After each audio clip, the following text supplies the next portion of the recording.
ঈদ মানে আনন্দ, এটা আমরা সবাই জানি, কিন্তু আপনারা জানেন না আমার ঈদ কিভাবে শুরু হয়। আজকে আমি শেয়ার করব আমার ঈদ কিভাবে শুরু হয়, অথবা প্রবাসে ঈদ কিরকম হয়। তো শুরু করা যাক। আসসালামু আলাইকুম ইব্রাহিম, সবাইকে জানাই ঈদ মুবারক। তো আজকে হইলো আমার এই সৌদি আরবে 7 নম্বর ঈদ, কিনা 7 নম্বর ঈদ। 6টা গেছে ঈদ। আর আমরা এই সৌদি আরবে বা যারা প্রবাসী আছি তারা ঈদ কেমন কাটে এটা আমি তেমন জানি না।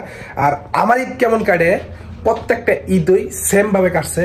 তো আজকে আমি আপনাদেরকে সবাইকে দেখাবো যেটা আমার এই সৌদি আরবে 7 নম্বর ঈদটা কিভাবে কাটে। আর এখন বাজতেছে 4টা 8, যে 4টা বাজে আমি ঘুমাতে উঠছি। ঘুমাতে উঠতে প্রথমে গোসল করে আমি তারপরে আমি গোসল করলাম। গোসল করে আইসে আমি জামা কাপড় গায়ে দিতেছি ঈদে যাওয়ার জন্য। আপনারা আবার বলতে পারেন এ কাপড় কেন গায়ে দিতেছি, ডিউটির পোশাক কেন? আসলে ভাই এটা পাওয়ার জীবন, বুঝলেন। আর এখানে মনে করেন ঈদ বলতে কিছুই নেই, ঈদের দিন ডিউটি করা লাগে, এটা স্বাভাবিক। তো আমরা সবাই মিলে রেডি হয়ে গেলাম ডিউটি যাওয়ার জন্য। আর আমাদের বাস রেডি, তো বাসে করে চলে যেতেছি আমরা ঈদে। আমাদের ড্রাইভার 120-এ করে টানে লয়ে গেল আমাদের গাড়ি একদম আমাদের ডিউটির কাছে। আর ওইখানে একটা মসজিদে চলে গেলাম আমরা ঈদের নামাজ পড়ার লাগি। আর নামাজের প্রায় অনেকক্ষণ সময় ছিল, তাই আমরা একটু দুষ্টামি ফাজলামি করতেছি। আর এদিক দিকে তুমার জলার সাব্বির তো একদম জল্লি খাওয়া শুরু করছে। আর এটা হচ্ছে একটা ছোট্ট একটা মসজিদ, যেটা কিনা দারায়াতে অবস্থিত। দারায়ার ডিজাইনে এই মসজিদটা করেছে। আর এই মসজিদের ভিতরের লোকটা দেখেন, একদম ওয়াও, অন্যরকম একটা ফিল। আর আমাদের সবাইকে খিচুড় দেওয়া গেল। আর ঈদের নামাজের আগে তো মিষ্টি মুখ করাই লাগে। আমরা এইমাত্র ঈদের নামাজ পড়লাম, নামাজ পড়ে মনে করেন বাইরেছি। তো এখন যাইতেছি ডাইরেক্ট কোম্পানিতে কাজে লাগি।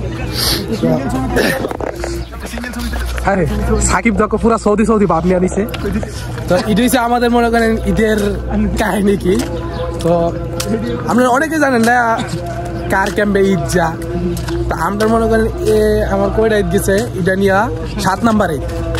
তো 7টা ঈদ ওই মনে করেন সেম এরকম ভাবে গেছে। এই পোশাকে নামাজ পড়লাম, নামাজ পড়া বাস কাজ শুরু। বাস আমাদের ঈদ অতটুকু বর্তমানে। আর এমনি ঘোরাঘুরি টিয়া বাংলাদেশের মতো ঈদের 2 দিন পরে 3 দিন পরে ছুটি মুটি পাইলে মাইতে হচ্ছে যাই অতটুকুই। তারপরে আমি চলে এলাম আমাদের কোম্পানিতে। আর কোম্পানিতে এসে আমার কাজ শুরু করলাম। আর বিভিন্ন জাতের খাবার আইটেম মনে করেন প্যাক করতেছি। আর এগুলা মনে করেন সৌদিদের পার্টিতে দিচ্ছে। আর সৌদিদের পার্টিতে ওইখানে মনে করেন ভিডিও করার নিষেধ। আর এখানে অল্প অল্প করে ভিডিও করতেছি শুধু আপনাদেরকে দেখানোর জন্য। আর অনেক কিছুই আপনাদেরকে দেখানোর বাকি ছিল। আর এটা হচ্ছে মনে করেন সৌদি আরবের খেপসা, যেটা সৌদি আরবের বিরিয়ানি খেপসা।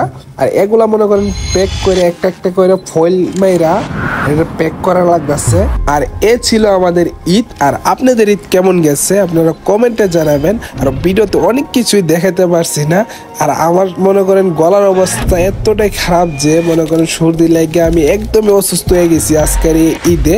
তারপর মনে করেন কাজ কাম শেষ করে আমরা নিজেরাও খাইয়ে নিলাম বিরিয়ানি। তো আজকের মতন ভিডিওটা এমন ধরে নিল। যদি ভালো লাগে লাইক কমেন্ট শেয়ার করতে কিন্তু ভুলবেন না।